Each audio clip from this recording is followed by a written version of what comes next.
Praise lord. యేసు క్రీస్తు నామంలో మీ అందరికి శుభం తెలియజేస్తున్నాం. పరిశుద్ధ బైబిల్ మనకు దేవుడు అనుగ్రహించాడు. దీనిలో జీవం కలిగిన మాటలు, శక్తి కలిగిన మాటలు, మనం జీవింపజేసే మాటలు, మనం బ్రతికించే మాటలు ఉన్నాయి. అందుకనే దావీదు గారు కీర్తన ఒక చక్కన మాట్లాడాడు. దావీదు కీర్తన 34 అధ్యాయము 6వ చరణం చదువుకుందాం. ఈ దీనుడు మొరపెట్టగా యెహోవా ఆలకించును. దేవుడు ఆలకించాలంటే మొట్టమొదటి మనం చేయాలి, దీనత్వం కలిగి ఉంటాడు. తర్వాత అంటాడు, అతని శ్రమలన్నిటి నుండి అతన్ని రక్షించును.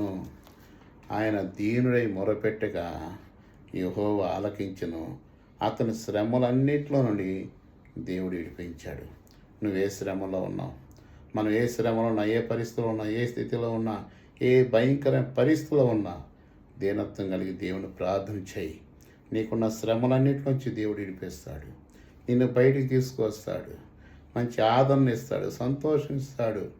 అయితే మనం చేయాల్సిందంటే, ప్రభువా నేను పాపిని, నన్ను క్షమించని దీనత్వం కలిగి మనం ప్రార్థన చేయగలిగితే మనకు ఉన్న శ్రమలన్నిటి కూడా దేవుడు విడిపిస్తాడు.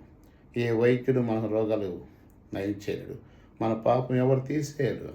మనకున్న శ్రమలు, బాధలు, ఆర్థిక పరిస్థితులు ఎవరు కూడా మనకు సహాయం చేయలేదు. కానీ ఒకే ఒక వ్యక్తి, ఆయనే ప్రభు అయిన యేసుక్రీస్తు వారు నీకు తోడే ఉన్నాడు. నీ శ్రమలు అన్నింటిలో కూడా ఇటుపైటానికి దేవుడు మన యొద్దకు వచ్చునుగాక. ఆమేన్.